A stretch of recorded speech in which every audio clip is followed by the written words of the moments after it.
Je kunt zelfs verliezen van Den Bosch en van Grains. Dat is geen schande. Dat zijn de betere ploegen in de eredivisie. Maar het gaat vooral hoe de wijze waarop. En het wie 2 keer een IMAAC-partij. Een slagpartij. En dus telt er nou maar één ding. En dat is de winst op Weert. Maar correct op het moment dat de wedstrijd op het punt van beginnen zit, bat er dit. De slage met de basket zak het in elkaar. En zonder basket is het lastig baljen. Er komt een nij in aan, maar het is misschien wel symptomatisch voor het begin van de wedstrijd. Want er gaat echt een heel soort mis. Dan train je 6 dagen in de week. 2 keer thuis. En dan krijg je de bal op 4,5 meter er net in. Nee, het niveau houdt net oer in het eerste kwart. Maar coach Erik Braal had oer safvolle knulligheden een Cruyffiaanske wijsheid. Wij spelen niet goed, maar zij ook niet. En dat is een kwaliteit. Kijk, als wij slecht spelen en zij spelen goed, dan heb je een groot probleem. Dus je moet ook zorgen dat zij ook slecht spelen. Braal had gelijk dat het na het eerste kwart nog altijd een heel dicht bij elkaar zit. Er staan is 16 Sontje in het vaardiel van de ploeg uit Limburg. Maar dan nou Ares. Via de trijpunten van David Michaels komt Ares in het begin van de tweede kwart weer op vastsprong. Joggetje Sontje.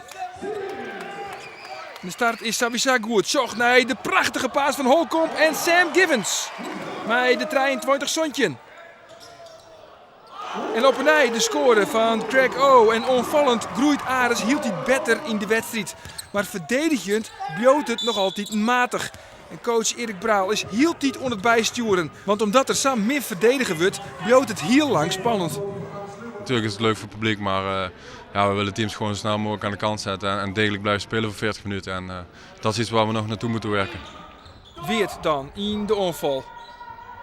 Bal gaat naar Perrine. Perrine met de trijpunter en de score. 51-49 van Perrine.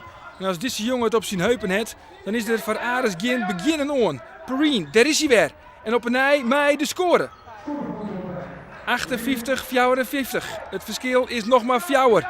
En Perrine maakt het verschil voor Weert. Hij zorgt er in elk geval voor dat de ploeg uit Limburg in de buurt bleef van Ares. Maar er wordt soms heel min verdedigd bij de Ljouwerte. Sagier, Karachi rint net mooi en dan de persoonlijke fout van Holcomb. Karachi wordt naar de kant hellen. En sokke verdedigingsflaters, het bezwargt coach Erik Braal een soort pienende holle. En Karachi krijgt dat echt de jaren.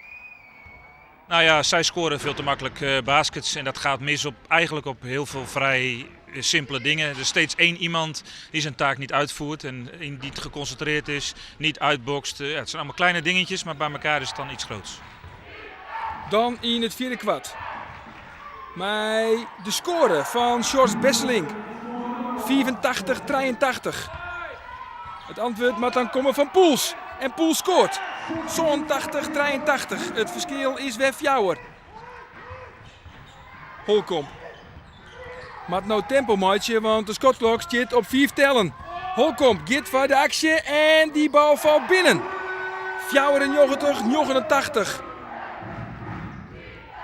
Weer dan weer.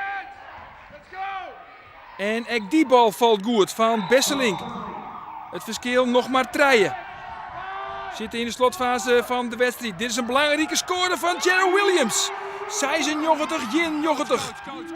Een god van 4 punten, maar nog een minuut op de klok. En dan valt Tissen net binnen. En de rebound is van Karachi. Perrine mist, dat is uitzonderlijk. En dan het balbezit van Ares. En uiteindelijk is het dan Whit Holcomb die bepaalt met een strafworp de eindstand op 98-90. Het is een mooie geweest voor Ares, maar het betekent wel de tweede overwinning op Riegen. En dat is wat telt.